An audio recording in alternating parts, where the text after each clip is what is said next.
에큐온 캐피탈, 에큐온 저축은행과 인스비TV가 함께하는 지속가능 경영 ESG 월드와이드 이슈 인노소셜랩 지속가능 경영센터 유승권입니다.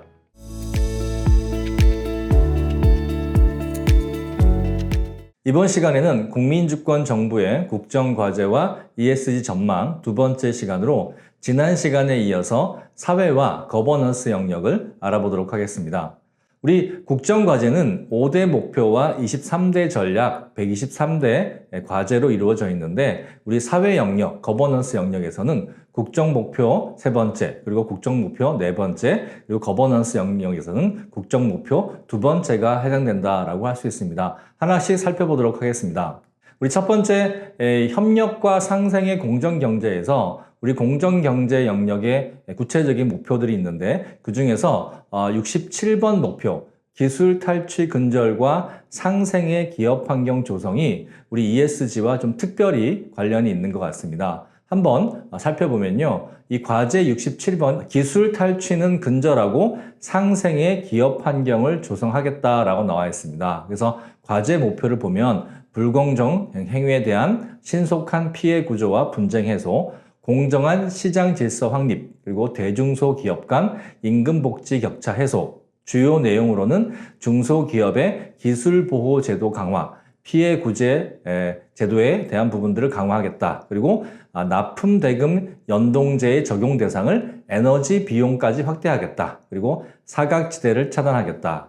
일하고 싶은 중소기업을 만들겠다. 그래서 청년들이 중소기업에 유입하는 것을 촉진하겠다. 장기 근속을 유도하고 자산 형성 프로그램, 즉 중소기업에 다니는 청년들이 자산을 형성할 수 있도록 하는 프로그램을 확충하고 복지 플랫폼과 바우처를 신설하겠다. 이런 내용들이 있습니다. 지속가능 경영 ESG에서 이제는 이제 우리나라의 구습이었던 아주 안 좋은 관행이었던 이 대기업과 중소기업 간의 이 갑을 관계를 깨고 이제 지속 가능한 성장을 위한 파트너십으로 가겠다라고 하는 방향성은 정말 좋습니다. 이런 부분들이 우리 지속 가능 경영에 큰 영향을 미쳤으면 좋겠고요. 특히나 이제 ESG가 글로벌한 어떤 경영의 주요 내용들이 되면서 이 대기업들이 중소기업들에게, 협력업체들에게 ESG를 어떤 면에서 보면 안 좋은 방향으로, 즉 환경 경영, 사회가치 경영은 하라고 하면서 오히려 비용은 지원하지 않고 오히려 이제 납품 받는 쪽에서는 납품 단가를 낮추고 또 ESG 팀에서는 뭐 신재생 에너지 쓰세요, 노동 환경 좋게 하세요, 안전 경영 좋게 하세요 이렇게 하면서 납품가는 오히려 낮추는 이걸 이제 소위 ESG 갑질이라고 하는데 ESG 갑질을 막기 위한 정부의 제도적인 그런 대응이 있었으면 좋겠다라고 하는 부분들이거든요. 그런데 이제 기업에 이번에 납품 대금의 연동제에서 이런 에너지 비용까지를 더하겠다라고 하는 부분들은 굉장히 실현적으로 가능한 일이지 않을까 싶고요. 또 청년들이 일하고 싶은 중소기업에 대한 부분들인데 여러 가지 지금 측면에서 중소기업들이 어려운 점들이 있는데 그중에 제일 중요한 부분 중에 하나가 바로 이 청년들이 중소기업에 취업을 하지 않으려고 하는 부분들이 있습니다. 중소기업에 좋은 인재 인력들이 가야 거기서 또 좋은 제품과 서비스가 만들어지고 그래서 대기업과 이렇게 전체 사회 경제로 이어지는데 이런 부분들을 우리 짧은 5년 동안의 정부 기간이지만 해냈으면 좋겠다라고 하는 바람이 있습니다. 이런 부분들이 ESG와 연결되고요. 또 대기업뿐만 아니라 중소기업에서도 좋은 일자리를 만드는 것 자체가 지속가능 경영을 위해서 매우 필요한 일이기 때문에 이런 부분들은 우리 정부에서 좀 적극적으로 여러 가지 제도들을 마련해 주셨으면 좋겠습니다. 다음으로 기본이 튼튼한 사회에서 생명과 안전이 우선인 사회 그리고 누구나 존중받는 일터인데요.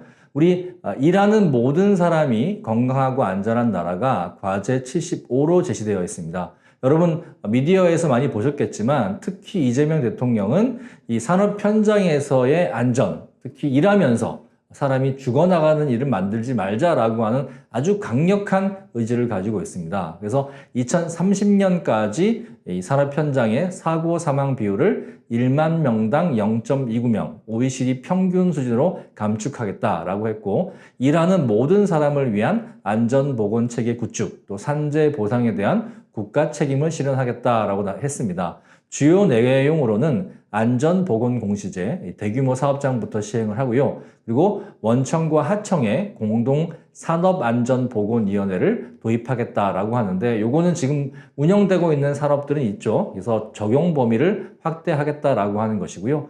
위험성 평가 개선과 재해 조사 의견서를 공개하고 중대 재해에 대한 수사 체계를 확충하겠다. 그리고 산재 보상에 대한 국가 책임을 실현해서 국선 대리인 제도를 신설하고 전국 및 산재 보험을 들게 하겠다. 그리고 새로운 위험 예방, 감정 노동, 과로사, 과로 자살을 방지하고 야간 노동을 규율하겠다. 이렇게 나와 있습니다. 정말 이렇게만 되면 정말 좋겠고요. 이런 것들이 기업 ESG에 미칠 영향은 첫 번째는 안전보건공시제의 준비 및 대응을 해야 될 것 같습니다. 이제 안전사고가 일어나는 그 주요한 산업이라든지 또는 안전사고가 위험이 있는 그런 산업장들에 대해서는 외부로 또는 홈페이지나 여러 공개된 채널을 통해서 안전사고에 대한 그런 내용들이나 아니면 안전사고의 건수 이런 것들이 다 공개되는 그렇게 만들겠다라고 하는 거거든요. 그러면 이제 ESG 의무 공시에서 지금 뭐 환경적인 여러 가지 요소를 또 공시하는 경우도 있지만 이제는 안전도 우리 정부에서는 공시되는 그런 체계가 될 것 같습니다. 그리고 산재 대응을 강화해야 되는데 그동안 대기업들 그 지속가능 보고서를 보면 뭐 안전사고, 사망사고 0이다 이렇게 나와 있는데 실제 파보면 뭐 사내 협력업체라든지 외부 이제 협력업체 중에는 실제로 사망사고나 산재사고가 있는 경우가 종종 있었습니다. 이제는 우리 회사 안에서 또는 우리 회사 일을 하다가 죽거나 큰 재해를 당한 사람이 있으면 이것도 공개하고 책임을 지겠다라고 하는 부분들이거든요. 그러니까 이제 안전 경영을 우리 회사 내부에서만 하는 것이 아니라 전체 가치사슬로 확대해야 되는 부분들이 성큼 다가왔다 이렇게 얘기할 수 있을 것 같습니다. 그래서 특히나 우리 소규모 사업장, 대기업뿐만 아니라 중견 중소기업의 사업장들도 안전관리 및 예방체계를 강화해야 되는 부분들이 있는데요.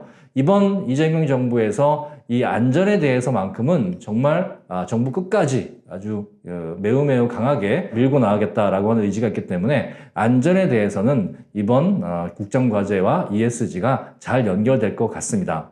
다음으로 과제 93번 차별과 배제 없는 일터입니다. 그래서 과제 목표를 보면 일터 기본권을 보장하고 임금 체불 50%를 감축하고 공정임금을 확산하겠다. 그래서 주요 내용으로 보면 일터 기본법을 제정해서 5인 미만, 초단시간, 근속 1년 미만 이런 부분들까지로 적용을 확대하겠다. 즉 이제는 작은 사업장이라든지 짧게 노동을 한다라고 하더라도 노동법에 대해 적용을 받게 하겠다라고 하는 부분들이죠. 그리고 비정규직 권리 보장에서 노동조합법 2, 3조, 흔히 이제 노란봉투법이라고 해서 개정하는 부분이 생겼고요. 또 공공 부분의 상시 지속, 또 생명 안전 업무의 정규직 고용 원칙을 확립 및 확산하겠다. 즉 앞서서도 얘기했지만 안전 영역에서 일하는 그런 공무원들 또 안전 영역을 지키는 이런 공공 일자리들은 앞으로 상시적으로 확충해서 이런 부분들에 대해서 인력이 없어서 인력이 부족해서 발생하는 안전사고들을 막겠다라고 하는 의지를 보여주고 있습니다.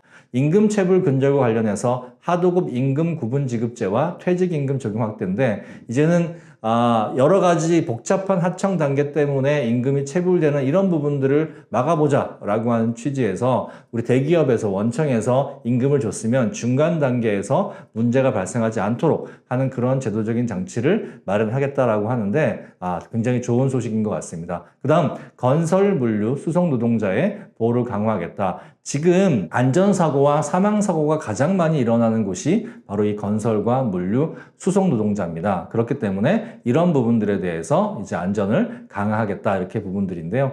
이것이 기업 ESG에 영향을 미칠 부분은 특히나 비정규직 협력회사 노동권의 책임 범위를 확대 관리하는 부분들입니다.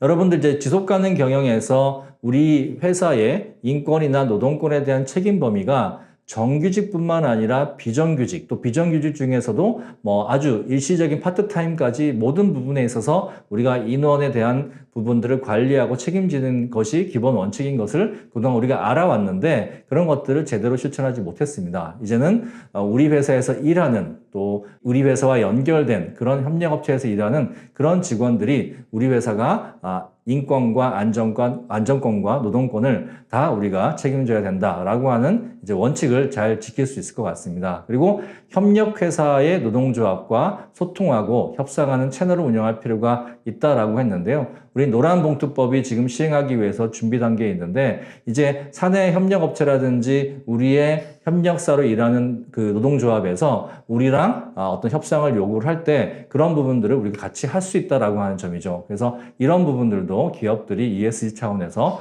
준비해야 할 것 같습니다.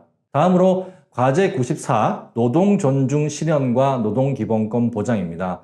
과제 목표를 보면 노동이 존중받는 일터 문화, 또 취약 노동자의 권리 구제 강화, 또 초기업 수준의 노사 교섭 확산, 또 사회적 대화 활성화 이렇게 나와 있고요. 주요 내용으로는 취약 노동자의 권리 구제 강화, 노동법원 설립, 민간노동센터 활성화, 또 산업별, 지역별 교섭 촉진 이렇게 해서 초기업별 교섭 단위를 결정하고 촉진제를 도입하겠다. 또 대화와 참여, 노사관계 구축해서 산업별, 지역별, 업종별, 중층적, 사회적 대화 활성화, 또 노동대표위원회, 상설화 입법 이렇게 한다고 했는데요. 이것이 기업 ESG에 미칠 영향은 우리 취약 노동자의 실태 파악 및 관리를 적극적으로 실행할 필요가 있다라고 하는 점입니다. 우리 대기업에서 보면 우리 정규직 직원들 또는 우리 그 비정규직이라고 하더라도 몇 개월 이상 또 연 단위로 이렇게 일하시는 그런 노동자들에 대해서는 데이터 관리도 하고 뭔가 노력들을 많이 하는데 초단시간 일 단위로 와서 일하는 그런 아르바이트, 파트타임 이런 사람들에 대해서는 제대로 관리를 못하는 일이 종종 발생합니다. 예를 들면 우리 명절 기간에 물류센터에서 일하시는 분들 또 명절 기간에 여러 서비스 판매업에서 일하시는 분들 같은 경우는 사고를 당해도 어디에다 내가 보상을 받아야 될지 이런 부분들이 막막한 경우가 되게 많았었거든요. 그동안 여러분 이제 뉴스에서 보셨겠지만 그런 부분들 초단시간 노동자들에 대해서도 정부에서 보호를 하고 또 그분들이 이렇게 노조를 결성하고 활동을 할 수 있도록 그렇게 하겠다라고 하는 것입니다. 그래서 산업별, 지역별, 업종별 노사 협상에 기업은 대비해야 할 것이고요. 또 취약 노동자의 실태 파악과 함께 단체 교섭과 결사 권리를 보장하는 방안들이 마련할 것이 있다고 봅니다. 그래서 초단시간 근로자라든지 이런 부분들을 많이 활용하는 서비스 업체라든지 물류 업체라든지 이런 곳들은 이런 기업들은 이 과제 94 부분을 잘 살펴봐야 하고 대응해야 되겠습니다. 다음으로 과제 95번 일, 가정, 삶이 공존하는 행복한 일터입니다. 과제 목표를 보면 연간 실노동시간을 OECD 평균 수준으로 단축하겠다. 일, 생활균형법, 제도를 개선해서 또 갑질 없는 행복한 일터를 조성하겠다라고 나와 있는데요. 주요 내용으로는 노동시간 단축, 쉼이 있는 일터, 일, 가정, 양립 지원을 강화, 그리고 소상공인, 자영업자의 육아수당을 신설, 또 행복한 일터를 만들겠다 이렇게 나와 있습니다. 이런 부분들이 기업 ESG에 미칠 영향은 첫 번째는 포괄임금제를 폐지하고 노동시간을 단축하고 연차 변경에 대한 부분들을 준비해야 될 것 같습니다. 특히 이제 주 4.5일제로 넘어가겠다라고 하는 내용이 있는데요. 우리 일하시는 근로자들 입장에서는 이제 주 5일제에서 4.5일제로 넘어가는구나 좋아하지만 또 한편으로는 인력이 부족한 중소기업이라든지 자영업자 또 작은 기업을 운영하시는 분은 지금도 이 사람이 없어서 힘든데 어떻게 4.5일제를 하느냐라고 하는 부분에 어려움이 있을 수도 있습니다. 이런 현실적인 문제들을 어떻게 해결할지에 대해서 정부의 지원 제도와 그다음에 인력 확보에 대한 부분들 이런 부분들을 좀 준비해야 될 것 같고요. 또 행복한 일터 제도 및 조직 문화 개선을 시행하는 부분들이 있는데 이제 점점 또 새로운 MZ세대가 회사의 주요한 구성원으로 자리 잡음으로 인해서 회사에 어떤 충성하고 회사의 모든 것을 내가 인생을 다 바치는 것이 아니라 나의 삶의 가치와 회사의 어떤 성과를 균형 있게 가져가는 부분이 점점 더 중요해지고 있습니다. 이런 부분들을 기업의 지속가능 경영 ESG에서 어떻게 잘 대응하고 또 회사가 운영할지에 대한 부분들이 이제는 보다 적극적이고 공식적으로 회사의 조직 문화와 제도화로 자리 잡아야 할 시기가 온 것 같습니다. 다음으로 96번 통합과 혁신의 일자리 정책입니다. 과제 목표를 보면 지역 중심 양질의 일자리 창출하고 고용 안전망의 사각지대를 해소하겠다 이렇게 나와 있습니다. 그래서 주요 내용을 보면 고용 서비스를 혁신하고 지역 주도 일자리, 고용 안정망 확대, 그리고 사회 통합적 고용, 취업 지원 강화 이런 부분들이 나와 있습니다. 특히나 이제 지역 주도 일자리에 대해서 지금 정부가 힘을 많이 쓰고 있는데요. 많은 청년들이 지역을 떠나서 이 수도권에 다 모임으로 인해서 일자리도 불균형이 문제가 발생하고 또 사람이 몰림으로 인해서 지역의 집값이라든지 여러 가지 부분들이 지역과 또 서울 경기가 많이 불균형을 이루는 부분들이 많습니다. 전국적인 어떤 고른 발전을 위해서는 지역에 좋은 일자리가 많이 생겨야 될 텐데요. 이런 것이 이제 앞으로 잘 된다라고 하면 이 지역 기업들의 인력난을 다소 해소할 수 있는 기대가 될 수도 있고 또 지역 기업들의 어떤 지원 제도를 적극적으로 알아봐서 활용하는 그런 필요도 있을 것 같습니다. 그리고 이제 대학생이라든지 고등학생들 채용 연계형 직업훈련 프로그램이 지금도 열심히 하고 있지만 앞으로 더 활성화된다라고 하면 이런 대학들과 또는 우리 실업계 고등학교 학생들과 채용 연계형 직업 교육 프로그램들을 또 활성화해서 좋은 인재들을 미리 이렇게 모집하는 이런 활동들을 적극적으로 할 필요가 있을 것 같습니다. 다음으로 이제 성장을 북돋는 금융혁신에서 금융 부분입니다. 그래서 금융 부분을 보면 우리 과제 46번을 보면 진짜 성장을 뒷받침하는 생산적 금융 이렇게 나와 있습니다. 그래서 과제 목표를 보면 첨단 전략 산업에 전폭적 투자를 하고 또 혁신 벤처 기업의 금융 생태계를 조성하고 또 기후 금융을 공급 확대하고 ESG 공시 관련 인프라를 제고하겠다 이렇게 나와 있는데요. 주요 내용으로 보면 AI 등 미래 전략 산업에 대한 투자, 또 벤처 중소기업, 또 재생에너지, 기후 기술, 탄소 감축 활동 등의 지원 금융을 확대하겠다. 그리고 ESG 공시 기준 이라든지 또 로드맵을 마련하겠다. ESG 우수 기업의 정책 금융 지원을 확대하겠고 나와 있는데요. 실제 이제 이번에 나온 국정 과제 중에 ESG라고 하는 키워드를 공식적으로 언급하고 가장 강조한 과제는 바로 이 과제 46번입니다. 그래서 많은 기업들이 과연 이번 정부에서는 ESG 공시가 이루어지느냐라고 많이 이제 부담도 가지고 있고 기대도 하고 있는데 또 이런 부분들에 대해서는 다음 편에 제가 좀 더 설명을 좀 드릴 텐데요.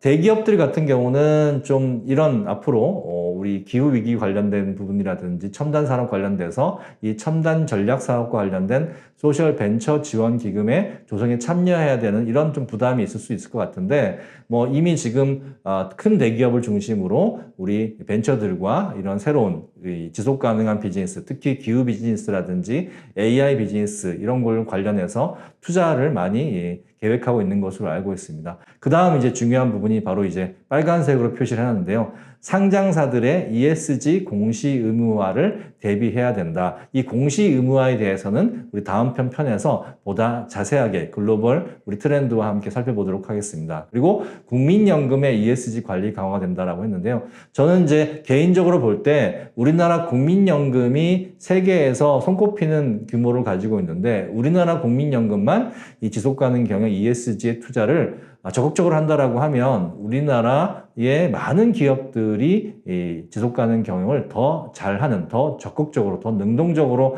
하는 방향으로 바뀌지 않을까 싶습니다. 그래서 국민연금이 ESG 투자를 확실하게 좀 해줬으면 좋겠다라는 부분들이 있고요. 또 사회적 기업들 입장에서는 혁신 성장 정책 펀드라고 하는 것들이 생기는데 이런 것들을 대기업과 함께 연계해서 잘 활용했으면 좋겠다라고 하는 생각이 있습니다.